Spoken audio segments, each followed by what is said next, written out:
están ustedes? Muy buen día, un gusto de saludarlos. Hemos visto estos últimos días un- una guerra en la que siempre se dice nadie gana, pero en realidad, a ver, hay procesos que vienen de hace mucho tiempo y queremos hacerlo y queremos entenderlos. ¿De qué se trata este conflicto Gaza-israelí, Hamas-israelí? Vamos a conversar con don Jorge Sanz. Él es analista internacional y profesor de la Universidad del Desarrollo. ¿Cómo estás tú, Jorge? Muchas gracias por recibirnos. Buen día. Muy bien, miren, muy buenos días. Encantado de estar acá con ustedes.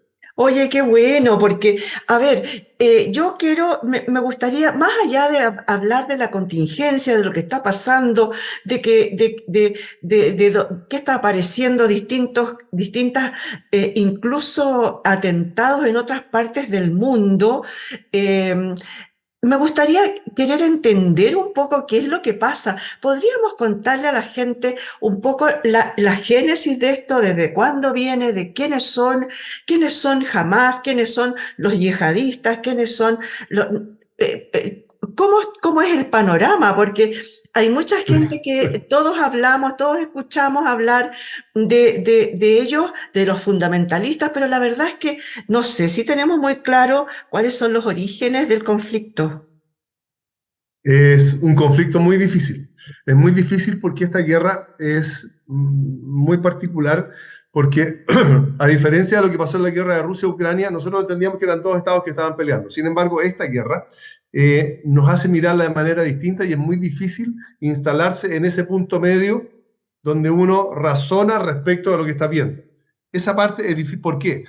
Esta guerra en particular compromete afectos, hay empatías, hay muchas cosas que están jugando. Así es que, dicho eso, vamos a tratar de explicar de qué se trata, eh, sin, sin, sin cargarse a ninguna parte, porque como lo decía, es sumamente difícil. Ahora, si nos vamos a la historia, no nos vayamos muy atrás en la historia, porque muy atrás en la historia ni los palestinos ni los judíos estaban en el territorio en que están hoy día. Así que eh, no lleguemos ahí. Pero lo que sí es relevante es que este territorio era del Imperio Otomano. El Imperio Otomano era el dueño de este territorio. Antes del Imperio Otomano estuvo el Imperio Romano, hubo otros imperios, pero el Imperio Otomano fue el que perdió este territorio al término de la Primera Guerra Mundial. Ahí los aliados desarman todos los territorios que tenían los que perdieron la guerra. Entre ellos estaba el Imperio Otomano. Y el Imperio Otomano pierde muchas zonas, y pierde esta zona, y esta zona queda, en definitiva, entregada a Francia, al dominio francés del Líbano y Siria, y el resto, la Palestina, queda entregada al dominio británico. Ahí empiezan los problemas. ¿Por qué? Porque los judíos son una etnia, una raza, una tribu, lo que sea, que ha sido históricamente perseguida. Desde un emperador romano que lo echó a sus territorios, lo sacó, antes lo había sacado otro y lo habían expulsado a las 13 tribus de Egipto, han sido siempre errantes. Pero ya a los judíos venían dándole en Europa bastante fuerte, y el imperio británico lo que hace es encargarle a Lord Balfour que haga un estudio y una propuesta de qué se puede hacer con los judíos. Y teniendo este territorio entregado recién por la Sociedad de las Naciones, Balfour dice, la verdad es que en ese territorio, en esa Palestina, se puede instalar el Estado judío, se puede construir la patria para los judíos. Entonces, lo que sucede es que el mandato británico anuncia esto y hay una muy rápida migración de judíos europeos hacia la Palestina, hacia este espacio. Lo que sucede ahí es que los palestinos, por supuesto que no los aceptan, hay mucho conflicto, estamos hablando de entre el año 20, 22 hasta el 47, mucho conflicto bajo el mandato británico. Los británicos no pudieron controlar la guerra que se estaba produciendo ahí y le devuelven el mandato a Naciones Unidas, ya no a la Sociedad de las Naciones. Termina la guerra, termina el holocausto, termina todo eso, y se crea Naciones Unidas y el mandato se lo entregan a Naciones Unidas. ¿Ya? Entonces, hay dos organizaciones que tienen que ver aquí. La Sociedad de las Naciones, que entrega el primer mandato británico, y Naciones Unidas, que recibe este mandato británico con un problema gravísimo. Los palestinos y los judíos peleándose por un espacio. Y lo que hace Naciones Unidas el año 47 es tomar lo que había dicho Balfour, tomar el mapa de la partición palestina y ofrecer en ese espacio, en la Palestina, dominada en su momento por los británicos, ahora bajo el control de Naciones Unidas, un Estado palestino y un Estado judío. Año 47. Los judíos rápidamente se van, los del Holocausto y los de Europa se van rápidamente a este espacio nuevo, a este territorio nuevo, que era la patria de los judíos. Se instalan ahí y los palestinos no lo aceptan. Por lo tanto, en ese primer instante hay un problema serio, porque Israel acepta ser un Estado ahí y Palestina no acepta. Entonces, tenemos un problema serio. ¿Por qué? Porque las organizaciones políticas que estaban en el mundo y que eran parte de Naciones Unidas eran estados. Entonces Israel se constituye como Estado, pertenece a Naciones Unidas y Palestina es nada. Palestina sigue siendo un montón de personas, un montón de tribus, un montón de dueños de los que vivían, los que habían estado siempre en ese territorio, pero no eran nada. Por tanto, empiezan los conflictos con este Estado palestino, con este nuevo Estado judío. ¿Qué es lo que sucede de ahí en adelante?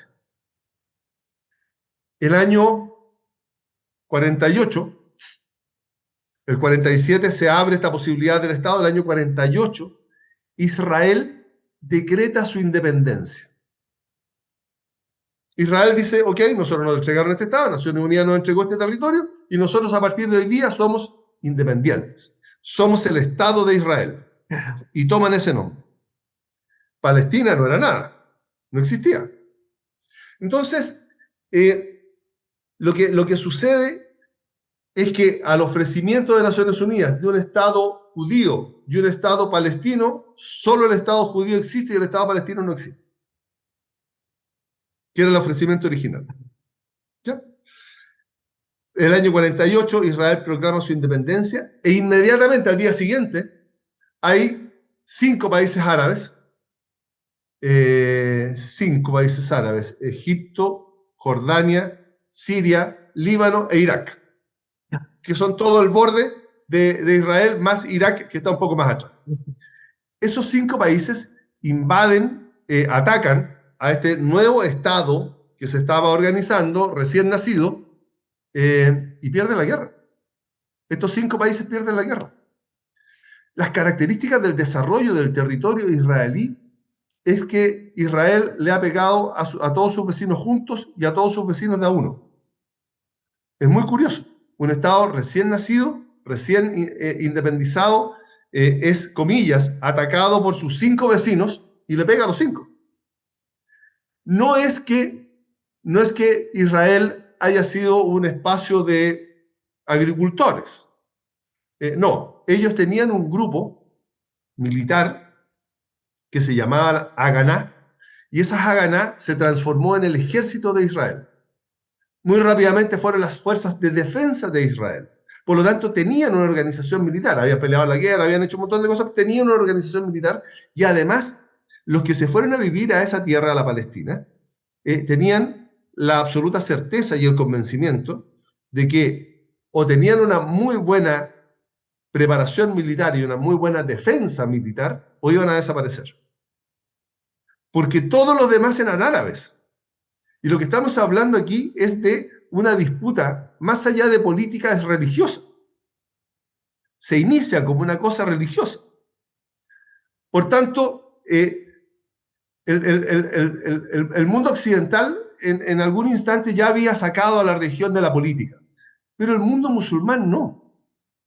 El mundo musulmán, árabe principalmente musulmanes, o musulmanes árabes, el Islam, el Corán, perdón, es un documento que es atemporal. Se lee igual como se escribió. no se interpreta Claro. Mm. tal como se escribió. Por tanto, son tremendamente estrictos. Y la religión, los estados árabes y los estados musulmanes, la religión es parte de la política, es parte del Estado, dirige el Estado. El Corán está incorporado a la política. En el resto del mundo occidental no. La Torá, no, claro, influye en la vida de las personas en Israel, pero no es la constitución de Israel. Pero el Corán sí es, comillas, la constitución de los estados musulmanes. Entonces, hay diferencias enormes en tiempos y en la forma de interpretar esta divinidad que nos dirige. Así es que no es posible acercar posiciones, más aún cuando el discurso de inicio es los judíos nos vienen a invadir y nos vienen a quitar nuestro territorio. Y la verdad es que los judíos lo que hacen, y cuenta la leyenda, que compraron parte del territorio. El barón de Rothschild compró el territorio, lo pagó. Por lo tanto, se instalaron ahí. Y Naciones Unidas les entrega el territorio para que organicen su espacio ahí. Ahora, el mapa de la partición palestina son manchones que le entregan a cada uno de los dos estados. Un pedacito de aquí para Israel, el pedacito del lado para Palestina, otro pedacito para Israel, otro pedacito para... Y es una locura. O sea, ninguno de los dos estados se podía organizar en ese dibujo que hicieron en Naciones Unidas. Por tanto, eso complementaba y ayudaba a que estos dos adversarios siguieran peleando. Después de la Guerra de la Independencia, el año 48, vienen más guerras. ¿Por qué? Porque estos 5 que pelearon inicialmente y que perdieron, quedaron medio picados, sin duda. Quedaron bastante enojados. Israel tampoco da muchas facilidades, es bastante inflexible. Por una cosa que el discurso de ellos tiene varias partes. Primero, nos entregaron el territorio. Segundo, compramos el territorio. Tercero, lo que hemos ganado lo ganamos en la guerra. Entonces, no nos pueden quitar administrativamente lo que ganamos en la guerra. Y han adquirido en el tiempo un poder enorme. Son tremendamente poderosos. Es un ejército tremendamente poderoso, fundamentalmente porque lo que te decía Miriam es que ellos saben que si no son capaces de defenderse, basta una batalla que pierdan y el Estado de Israel desaparece, porque son muy chiquititos. Si el Estado de Israel es chiquitito, Oye, por lo tanto van a perder. Perdona que te interrumpa, pero a ver, el Estado israelí que ha sido reconocido por alguna, no por todos los estados que pertenecen a las Naciones Unidas, siempre fue ese el territorio que se le asignó, que compraron, que tenían, No, fue o más chico lo que a era medida más que las chico lo que batallas tiene hoy fueron día. creciendo. Era más chico lo que tiene hoy día y fueron creciendo. Y crecieron muchísimo, ¿eh? Todo Ya. el desierto del Sinaí lo conquistaron en una guerra, pero lo devolvieron. Ah, Se lo devolvieron a Egipto. La franja de Gaza, en algún instante, Gaza era muy importante para los otomanos y después fue el lugar de refugio para la guerra de la independencia de los árabes. Hubo muchos desplazados. Todos esos desplazados, por este nuevo estado, todos esos desplazados se fueron a Gaza. Por eso que existe la franja de Gaza, que era bastante más grande, hoy día es más chiquitita. Gaza también pasó a ser parte de las conquistas de Israel. Entraron a Siria hasta un poquito antes de Damasco y se quedaron devolvieron todo y se quedaron con las alturas del Golán. Entraron al Líbano, devolvieron todo y se quedaron en el borde. Israel ha avanzado en todos los sectores y ha devuelto mucho territorio. Entonces, estamos hablando en un mundo de la Guerra Fría, estamos hablando en un mundo en que el poder militar era el punto número 1 de los estados. Estamos hablando en un mundo en que Rusia quería estar ahí, Estados Unidos quería estar ahí, la Guerra Fría se desató ahí. Y por eso que hoy día es muy común entender que todo el área que era soviética apoya a Hamas y todo el área que era occidental apoya a Estados Unidos. Esa división viene desde la Guerra Fría y no tiene relación directa con la guerra, con la guerra original. Tiene relación con las ambiciones de poder en el área. Hay muchas cosas que están jugando aquí. Rusia está en una tremenda guerra con Ucrania, que hace unas salvajadas y ha destruido ciudades completas y ha aplanado ciudades completas y ha cometido barbaridad y media en Ucrania. Sin embargo, cuestiona a Israel por lo que está haciendo en la Franja de Gaza.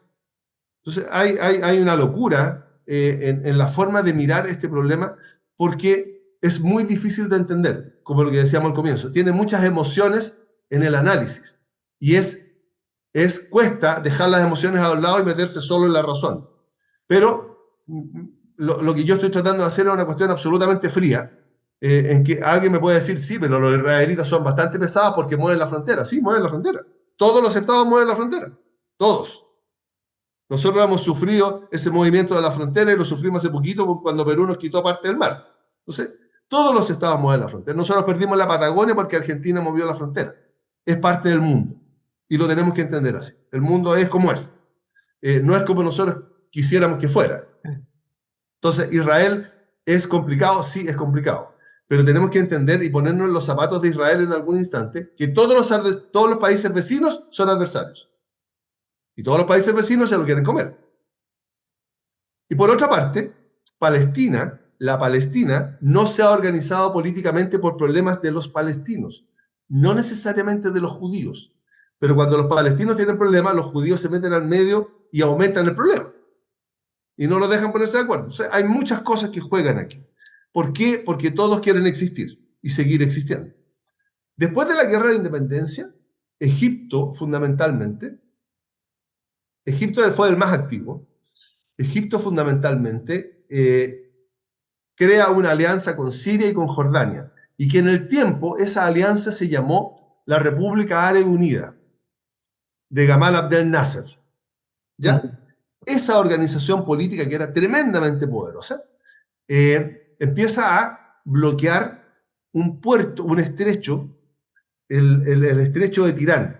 Cuando uno sube por el mar, desde el Índico, entra por el Mar Rojo, hay una parte que va al canal de Suez y una parte que se mete al estrecho del Tirán, que es donde termina el desierto del Sinaí abajo. Bueno, ese espacio del estrecho del Tirán, Israel sacaba parte de su comercio por ahí, y que salía al Mar Rojo y al Índico, parte de su comercio. Y Egipto se lo bloqueó. Por lo tanto, lo que hace las fuerzas de defensa de Israel es atacar. Atacar. Algunos le dicen la campaña de Suez, otros le dicen la campaña del Sinaí. Estamos hablando del año 1956. El 48 fue la guerra de independencia, estamos en el 56, están peleando de nuevo. Pero ya no están los 5 del comercio, sino que está solo Egipto, Siria y Jordania. Esos 3, que son los que están ahí pegados a Israel. Ya no está Irak y ya no está el Líbano, que está mucho más arriba, en el norte. Esta guerra también la gana Israel. También la gana Israel. Llegó al borde del canal de Suez. Es interesante decir que llegó al borde del canal de Suez porque la guerra siguiente cruzó Suez, que es la guerra de los 6 días. Claro, claro. Entonces, esta guerra entrega muchos antecedentes, estabiliza un poco a Israel. El resto de los vecinos entiende que Israel es tremendamente fuerte desde la perspectiva militar y empieza a desarrollar otras muchas capacidades que tienen que ver con la inteligencia, con la búsqueda de información y con el control de los vecinos. Lo que sigue a continuación, llevamos 2 guerras, lo que sigue a continuación es la guerra de los 6 días, donde después de la guerra de Suez, Naciones Unidas instala algunas fuerzas ahí de paz para que estos dos no peleen tanto. Y en la guerra de los 6 días lo que hace Egipto es entrar al desierto del Sinaí y sacar a las fuerzas de ONU. Obligar a la ONU a salirse del escenario. Fuera de aquí. Se van los cascos azules de ahí. Y lo que sucede es que Israel entiende que el paso siguiente es un ataque a Israel, por lo tanto ataca primero. En la guerra de los 6 días ya no es que reciba el ataque, sino que ataca. Y esta guerra es muy importante porque en 6 días Israel conquista las alturas del Golán, en Siria, conquista casi el Cairo, llega muy cerca del Cairo, entra a Jordania, mueve la frontera este, mueve la frontera este en lo que nosotros hoy día conocemos como Cisjordania, pasa a ser ocupada por Israel. Por lo tanto, al final de la guerra, la Cisjordania, Judea y Samaria quedan en poder de Israel, Gaza queda en poder de Israel, el Sinaí queda en poder de Israel y las alturas del Golán quedan en poder de Israel. Por lo tanto, el mapa que era chiquitito cuando empezó con esta guerra se agranda enormemente. Yo creo, no, solo por los dibujos, por el gráfico, Israel debe haber aumentado su territorio en un 100%, por lo menos. Así es que tenemos esta guerra, tenemos la guerra de independencia, tenemos la guerra del Sinaí, tenemos la guerra de los 6 días, y lo que viene después es lo que se plantea como el origen simbólico de lo que sucedió ahora el 7 de octubre. ¿Por qué? Porque el 6 de octubre del año 73, 50 años atrás, comienza la guerra del Yom Kippur. Y la guerra del Yom Kippur tiene la particularidad que en la fiesta del Yom Kippur los judíos no trabajan. Los judíos descansan. Los judíos están en una cosa religiosa, en una fiesta religiosa, y lo que hacen los árabes es lanzar esta ofensiva para pillarlos a los judíos en esta fiesta, que es exactamente lo que pasó ahora el 7 de octubre, en que entró Hamas al territorio judío y encontró a los judíos bailando en una fiesta y todos los niñitos que estaban ahí los mataron a todos. Eso es lo que pasó. La misma falla de inteligencia, el mismo problema. En el medio de la fiesta de los 6 días, se me fue un dato, en el medio de la fiesta de los 6 días, perdón, en el medio de la guerra de los 6 días con la guerra del Yom Kippur, hay una ofensiva de Israel para perseguir a lo que se llamó la Organización de Liberación Palestina en Líbano, en el norte. Esa Organización de Liberación Palestina estaba liderada por Yasser Arafat. Y era una organización terrorista al mismo estilo de lo que es Hamas hoy día. Era terrorista. El segundo de Yasser Arafat era Mahmoud Abbas, el presidente hoy de la Autoridad Nacional Palestina. Por tanto, tiene sentido nombrarla porque el caballero estaba involucrado. En esa ofensiva, Israel conquista el norte del Líbano, el sur del Líbano, el norte de Israel, persiguiendo esta organización de liberación, expulsa a la Organización de Liberación Palestina desde el Líbano, se instala en otras partes, particularmente Jordania. Pero lo que sucede ahí es una cosa que después se la empiezan a cargar a Israel, pero está en el aire. Y tiene que ver con un espacio donde juegan 3 religiones distintas: los musulmanes, los judíos y los cristianos. Israel era cristiano. Hoy día es distinto, Líbano era cristiano. Hoy día es distinto porque el Líbano tiene un presidente cristiano, un líder chiita y el presidente de la Cámara o del Senado tiene que ser sunita. Están todos ahí. Pero era cristiano. Y por alguna razón, estos cristianos libaneses avanzan sobre unos refugiados de este avance judío, ¿no es cierto?, refugiados, y los fusilan. Es lo que se llamó la matanza de Sabra y Chatila. Mataron 2.000 refugiados. Pero no fueron los judíos, fueron los cristianos libaneses, los cristianos ortodoxos maronitas libaneses.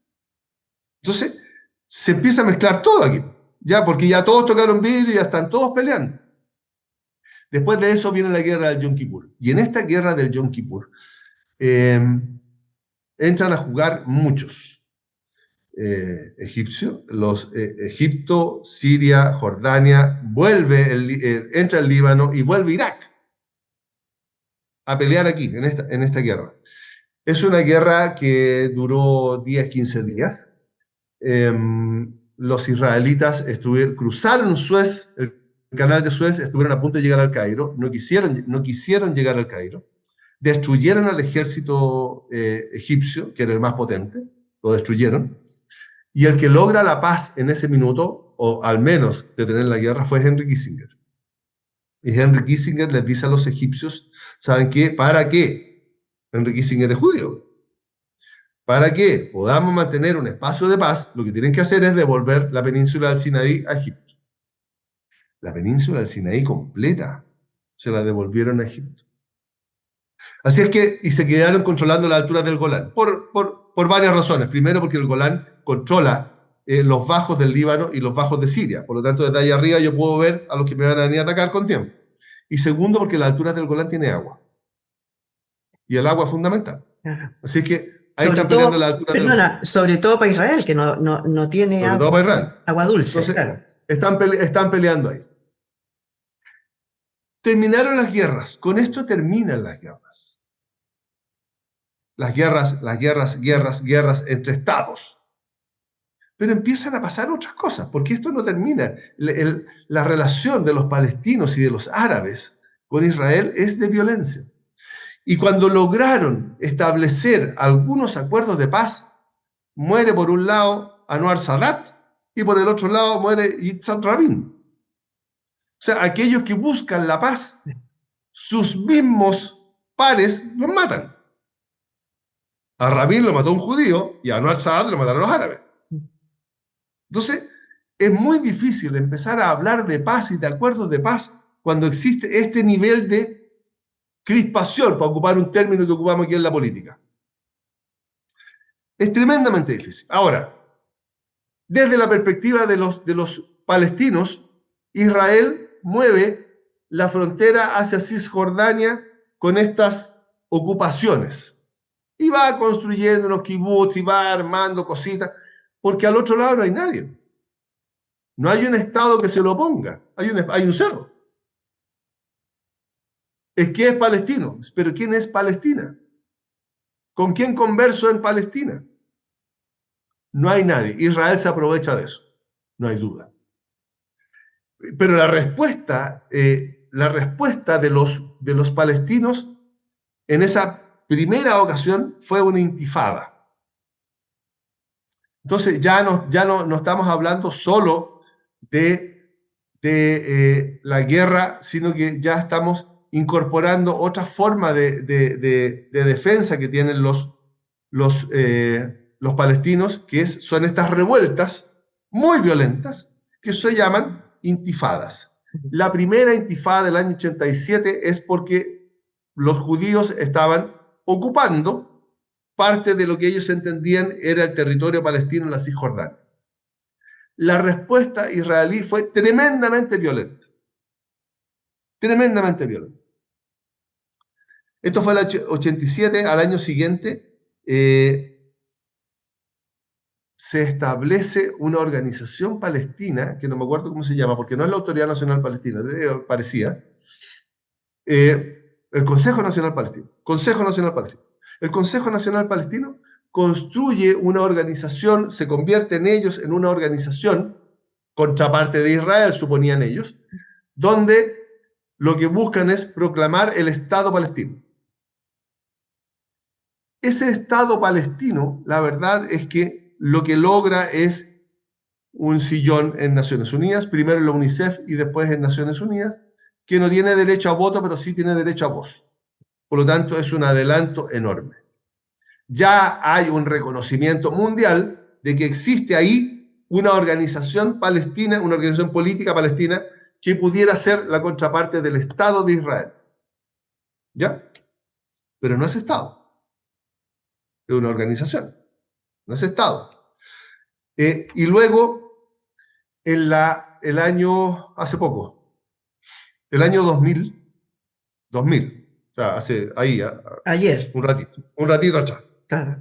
En esta historia bastante milenaria, un ratito atrás, el primer ministro Sharon fue héroe de guerra, peleó las guerras, sabe lo que hace. Va a la meseta, no es la meseta de las mezquitas, a la planicie de las mezquitas, donde están las mezquitas, y levanta una bandera judía, una bandera de Israel, y los palestinos entienden que esto es una provocación y una agresión. Por lo tanto, de nuevo se levantan en esta protesta, y que es la segunda intifada. No tenemos las guerras, pero sí tenemos estas intifadas, que son tremendamente violentas. Imagínate hoy día que estamos, hoy día 17, mañana 18 de octubre, una intifada como la que tuvimos en Santiago, en un espacio bastante más chiquitito. Eso es. Entonces, lo que estamos viviendo hoy día, desde mi perspectiva, es una tercera intifada. Se había logrado llevar esta procesión bastante en calma y con los ataques de los cohetes normales. Hay dos procesos políticos que son importantes. Israel tenía ocupado Gaza. Israel llevó algunos avances a Gaza. Gaza no produce nada. Nada. Llevó algunos avances y en el 2005 sale Israel de Gaza. En el 2006 hay elecciones. Las gana Hamas. Le gana a la Autoridad Nacional Palestina liderada por Abu Abbas. Y se instala en Gaza, a administrar Gaza, desde el 2007. Desde el 2007 que la franja de Gaza está dominada por un grupo que el mundo reconoce como un grupo terrorista. Puede ser. Ellos se reconocen a sí mismos como el Movimiento de Resistencia Islámica, Hamas. Nace el año 87 con esta primera intifada que hay, con este primer levantamiento que hay, cuando se mueven las fronteras de Israel hacia la Cisjordania. Ahí nace Hamas. Pero la gracia de este Hamas, o las características de este Hamas, es que en su estatuto de formación ellos no reconocen a Israel. Por lo tanto, no puede existir ningún intento de paz permanente con el Estado judío, tal como lo describen ellos, porque son usurpadores de los territorios históricos palestinos. Y si yo no lo reconozco y me está ocupando mi territorio, por lo tanto tengo la posibilidad de atacarlos, porque me estoy defendiendo. Y aquí entran a jugar dos conceptos que no se nombran mucho, pero están. San Agustín y Santo Tomás, 10 siglos después, hablan de la guerra justa. Y la guerra justa dice, una organización que se ve atacada puede responder a través de la violencia. Conceptualmente esa es la guerra justa. Es el derecho a defenderse. El mundo actual lo que está haciendo es poner límites a esa capacidad de defensa, de defenderse. Y el mundo actual lo que ha dicho es colocar algunas restricciones que tienen que ver con los derechos humanos. O sea, Israel no puede pasar por arriba de la franja de Gaza, tiene cómo, pero no puede pasar por la franja de Gaza porque va a provocar un desastre mucho mayor, ¿no es cierto?, que lo que hay hoy día. Hoy día ya hay un desastre humanitario y podría provocar una brutalidad mucho mayor que eso, y eso no es aceptable en el mundo actual. Por tanto, lo que existe es reconociendo la capacidad de defenderse y la posibilidad de defenderse, lo que existe hoy día es una fuerza regular que está contenida por la normativa internacional. Israel es un Estado que, si bien es cierto, le hace caso a la normativa internacional, pero cuando se trata de defender su territorio, le hace bastante poco caso. Entonces, lo que hay hoy día es una fuerza que, si hace mucho caso a esas restricciones, se vuelve inútil. Y si le hace poco caso a las restricciones, se vuelve agresora. La línea en que se está jugando es tremendamente delicada. Tremendamente delicada. Y aquí es donde empiezan los afectos en el análisis y empiezan las empatías en el análisis. ¿Por qué? Porque cuando contesta Israel, y aquí va va a haber algún nivel de discusión y así qué es lo que está hablando este tipo. Cuando ataca a Israel, ataca a mujeres y niños. Cuando ataca a Hamas, ataca a Israel. Ya. Hay una distinta percepción. El ataque es el mismo. Hay una distinta percepción. Entonces aquí empieza a jugar la empatía, porque es obvio que el desastre que se está provocando en Hamas es brutal. Pero nadie se acuerda del 7 de octubre que mataron a 200 niñitas que estaban en una fiesta. Y las dejaron tiradas ahí y a otras se las robaron. Entonces eso ya pasó a la historia, ya no existe. Lo que existe hoy día es que Israel está atacando a la Franja de Gaza. Entonces hay una dificultad en cómo miramos el conflicto.